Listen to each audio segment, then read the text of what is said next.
Good evening, everybody. It is Pat from Pat Chats, and if you know, then you know. We are the night before the NBA trade deadline. I decided to get one in, and I'm going to get one in. I know there's not much time left, but it really wouldn't be my style if I did it well ahead of time. So let's talk about the trade deadline. What we're going to do is we're going to go over some of the trades that have already happened, some of the trades that might happen, and who we think is going to win or lose, okay? But there's a lot to go over. Let's get educated. Here we go. So, what we have here is a breakdown of the majority of the teams that are doing any of the action. So we got a few major sellers, and the first major seller going to be Portland. Portland went ahead and sent Norman Powell and Robert Covington, also known as Rocco, and they went ahead and sent them over to the Clippers. And the Clippers are hanging on to around the 8th seed in the West, and they're just trying to hang on, make a playoff push, and those two guys will make them better. I have to say Clippers win that trade. Okay, then who else is selling? Indiana. Indiana is selling. Indiana is doing a whole fire sale. They're like dumping everybody. And the first person they moved was Cavis LeVert. Cavis LeVert went over to, I don't even have them on here. Cavis LeVert went over to Cleveland for Ricky Rubio and a whole bunch of picks. Cavis LeVert is a genuine scorer, has been in the league for several years now. In the short term, and Cleveland being so high in the East, hanging on and getting an additional score, lengthy score, Cleveland wins in the short term. Indiana may win in the long term. We don't know what those picks will turn out to be yet. But right now, good move for Cleveland. Well done. Portland comes back and says, well, we're going to do one better. We're going to break up Dame Lillard and CJ McCollum, who have been like one of the best backcourts, undoubtedly, if they were never injured, possibly the best backcourt. They've been great for years. They're going to bust them up. They go ahead and take CJ McCollum and send him down to New Orleans. And what did New Orleans send back? They sent back like Josh Hart and a bunch of other young guys. I have no idea what Portland's going to do with those. Maybe they'll look to flip some of these young guys. I'm not really sure. In the in the meantime, definitely New Orleans wins that deal. Indiana then goes ahead and says, well, we got to dump the entire core. So they take Sabonis, perennial all-star, great player. They take Jeremy Lamb, decent guard, serviceable guard, and somebody else that I don't even know his name, and they sent them down to the Knicks. So who do the Knicks do?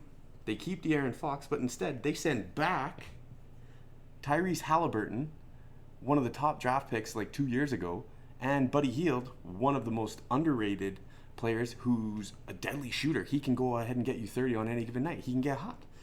But they just traded core for core.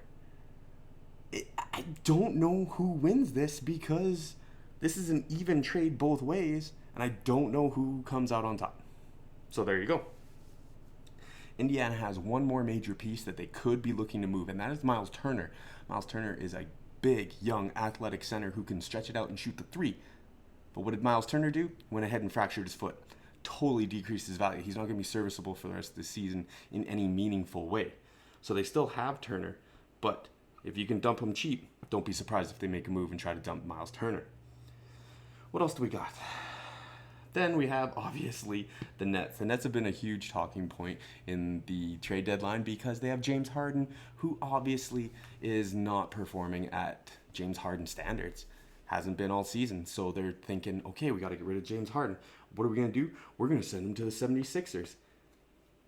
And we're going to trade straight across for Ben Simmons. Because Ben Simmons is throwing his own little pity party. Look at that. Look at that marker. It's gone. He's throwing his own little pity party over in Philadelphia. And he hasn't played all season long after last year's playoff debacle. Now, the owner of the Sixers says there's no way that's going to happen. And head coach Steve Nash says that's not going to happen either. So what do you do with James Harden? I actually like what Nick Wright said on First Take. Maybe you take Russ from the Lakers, move him for Kyrie Irving, who's been a pain in the Nets' butt, whether it's vaccine or injuries or just chose not to play in the bubble.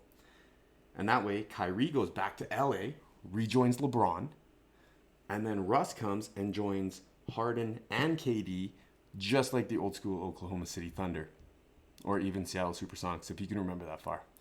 It's got a nice Renaissance feel to it. The contracts actually are pretty close to matching up. It's not impossible. It's kind of fun. It's a fun idea.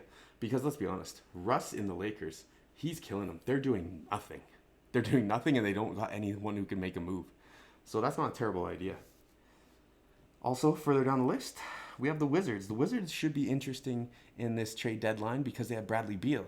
And if they're really going to start rebuilding, they should move Bradley Beal. What does Bradley Beal do? Goes ahead and gets season-ending wrist surgery. No one's going to pick him up now. Go ahead and take them off the market. They gone. New York Knicks actually made a solid move, getting Cam Reddish from the Hawks. That's a nice pickup because they gave up guys that I don't even know. So, good move. Knicks win that one. So, long story short, you got a few winners right now. I think the obvious winner is going to be the Clippers for getting Norman Powell and Rocco. And, okay, and that's a push. And New Orleans picking up Cavis LeVert is nice. Now, these are good names, but these aren't blockbuster names. So what's interesting is that we are, I don't know, like 16 hours away from the actual deadline. I think it's 3 p.m. Eastern on February 10th, so tomorrow afternoon.